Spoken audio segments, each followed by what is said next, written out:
you're interested in a spiritual practice, you may have experience already working with meditation and also prayer. And so let's talk about what is the difference between meditation and prayer.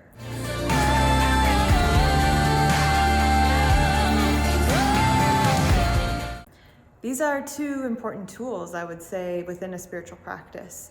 So what is the difference and how can we use each of these in our practice? So first, let's talk about meditation. Meditation is such a key. It's such an important piece to helping to quiet the mind, I think of it almost like with a daily meditation practice, like taking out the garbage, taking out the trash every day, giving yourself a moment to sit in meditation and breathe and empty your mind and all of that mind chatter. Oftentimes it's like the things that we haven't processed or really given ourselves the opportunity to look at, it starts to come up. And so when you're sitting in meditation, it might be uncomfortable at first. You might feel that discomfort and you want to distract yourself. You want to quit. You want to get up and go do something because it can be a little bit uncomfortable. And so that process of sticking with it and just breathe and whatever comes up, letting it go, bring your focus back to your breath, that's going to be helpful in just letting the stuff that's in our mind that really gets in the way, letting it go. And then we can feel more clear. We can actually shift our brainwave state and slow down our brainwave state to be operating in a way that's much more relaxed as we go through our day. And so it has profound effects on our health, our mental health, our physical health. And so a meditation practice is a great tool to have to quiet the mind. And when the mind is quiet, then we can start to really connect in at a deeper level. When we can quiet the mind, that's when it's like that inner voice, that connection to ourself, who we are as spirit. We can start to connect and have greater clarity, and even asking questions and going beyond just the mind chatter of the ego mind and going beyond that to a higher mind and connecting in with our higher mind and having that greater insight and clarity in our lives. So meditation is a great tool for operating this vehicle of our physical body, of our mind, that we are operating in our lives as spiritual beings. It's a way for us to stay clear and to have that connection to ourselves. It's if who you are as spirit is driving this vehicle around, we want to have a clear communication system.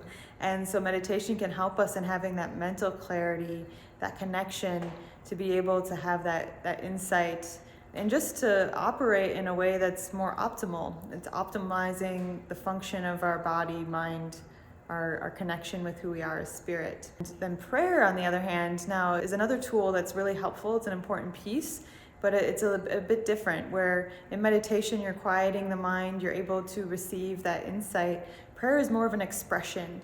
It's that expression of gratitude. It's your expression of thanks, of appreciation for the divine in your life. It can be that way of worshiping in your own unique way, your spiritual practice, and really asking for that light in your life and to be expressing that gratitude for everything that you have, that you want to thank that higher power for the opportunity to be here, to have this experience and to receive that in your life.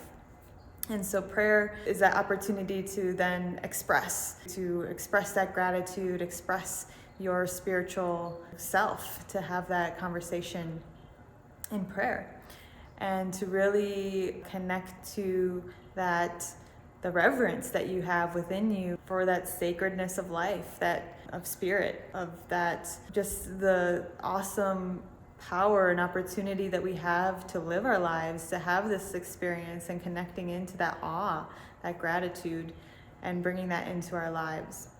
Now there's a third piece that maybe is less well known, but we work within the mystery school, and in many traditional practices there's an aspect of ritual. And ritual is an important piece as well, because ritual is a way of harnessing energy and bringing that into our life.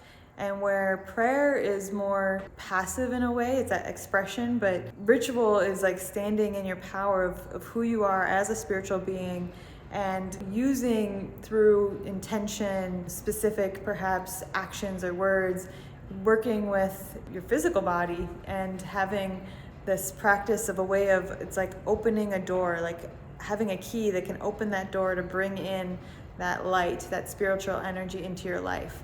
And so standing on that foundation of who you are as spirit operating in the physical world, you can bring in that energy and bring it into your life and to support you in your life.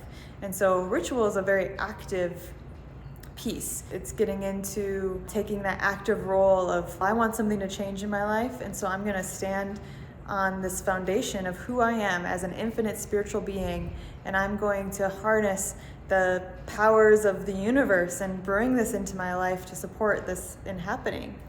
And whether we're talking about ritual or prayer, meditation, I think it's important to always come back to that power that's within you and recognizing that and opening our minds to the possibility, the potential, because we are very creative beings. We are always creating, and where we stop ourselves is usually within our own mind, where we have limited beliefs within ourselves. And so if we can open that, believe in ourselves, and open our minds to the possibility of what we can actually do, there's no stopping us. And so it's really about getting clear within ourselves and then harnessing that power that we have as spiritual beings in our life.